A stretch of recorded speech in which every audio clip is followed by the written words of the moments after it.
We've all heard that if you could win the morning, you could win the day. One of the ways to doing that is to create regular rituals and routines so you don't have to think about what you need to do.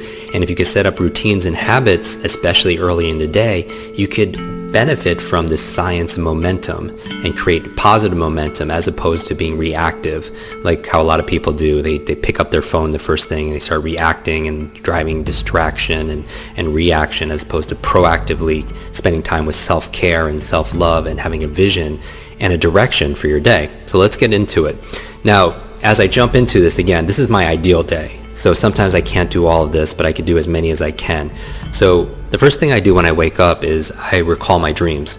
When you're dreaming is that you're actually processing and integrating and working on solutions, your subconscious mind, to the things that you're focusing on during the daytime, but most people forget their dreams. After that, I get out of bed and I make the bed, okay? And now this is something that is obvious that most of you do, but if you don't do it, take 2 minutes and make your bed, because that's a success habit, right? If we're talking about positive momentum, the science of momentum, getting things done, checking things off, doing it with excellence, then make your bed. It's worth the 1 or 2 minutes, because again, how you do anything is how you do everything.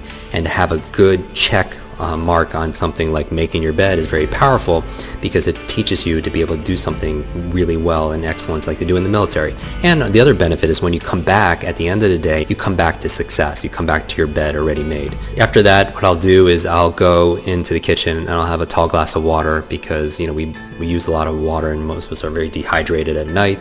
I'll take my supplements there. I take my probiotics, which is the big one, because your gut is your second brain. We talk about quick brain, being your brain in your head, but you also have incredible amount of nerve cells in your gut. And so I want to make sure that's being fed and healthy, so I take my probiotics.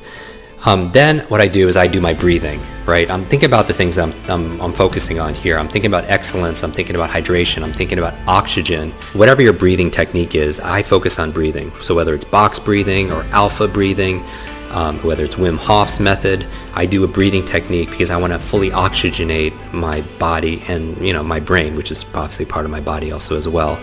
And maybe we could do another episode dedicated towards that. I do my meditation in the morning and also later in the afternoon or evening, sometimes before I go to bed, but I always do an early morning meditation. I do it for about 20 minutes. Mindfulness is so important, so I want to have a clear mind as I enter the day, and so meditation puts me in that space. 15, 20 minutes. Some of you use Headspace app. Some of you use the Muse device, use some kind of technology.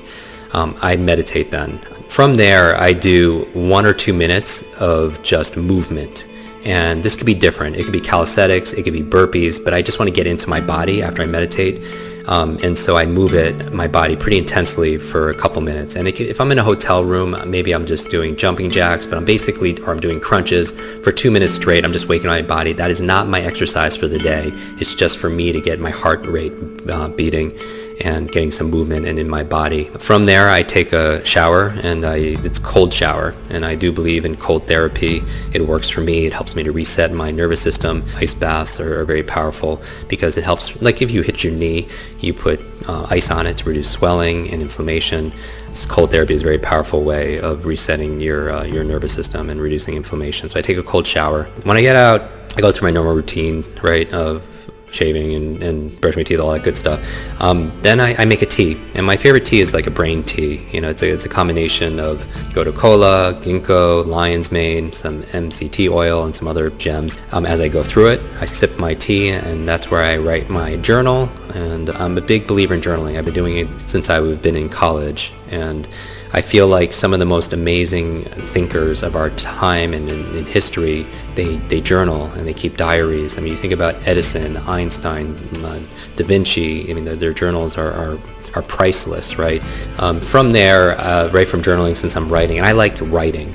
There's a lot of studies saying that handwriting is better than actually typing. Then, since I'm writing already, I'm going to my to-do list. And we all have most of us have an ongoing to-do list of things that we need to get done. For me, the big thing is I just want to be able to accomplish, as a total win, 3 things for work and 3 things personally. And they don't have to be all epic big things, but I just feel like that if I could get 3 of my work goals done on my to-do list and 3 of my personal things to do, then it's been a great day. And it's kind of like my friend Clay Hebert talks about a champagne moment. It's like your champagne moment when you're looking back at the end of the day saying, yes, today was a great day. Today I crushed it. Today I won. And in addition to my to-do list, I also have a list, to feel list, because I feel like a lot of our who we are is our states and emotions, and I think I don't want it to be just where I happen to feel a certain way by accident. It's by its design. It's the metaphor I always talk about, the difference between a thermometer and a thermostat. A thermometer reacts to the environment, and I feel like sometimes if I act like a thermometer, I'm just going to react to everything that's going on in my world, and I just might have some good positive states, as opposed to being a thermostat where I set in advance a standard, a goal, for my to feel list, certain feelings I want to feel throughout the day, so I could design it that way. To feel love, to feel curious, to feel bewilderment, right? Connection, gratitude. I also have, besides a to-do list and a to-feel list, I also look at my to-be list. Like, who do I want to be today? And do I want to be a good partner? Do I want to be a good friend and a good leader, a good teacher, a good coach? I feel into what I want to be that day, because it's not just about we're not. It's kind of cliche, but there's a truth to it. We're not human doings, right? We're human beings. So who do I want to be today? From there, if I have time, I'll make time for the things that are most important, is I read. I read for about 20, 30 minutes. So after I do my reading, then I go and I make my brain smoothie, brain berries, which are your blueberries and avocado and your leafy vegetables, and water and everything. And when I'm done with that smoothie, I go through my brain training in one of our quick learning online programs at quicklearning.com. We have an online speed reading course, online memory course, thinking course, academic success course. That's where I do my brain training. And I like to do it in the morning because I want to jumpstart my brain, my mind, if you will, and also my body. And that's the goal for me, that focusing in the morning. So after I do certain brain trainings, which are all in our programs, then I really start my day.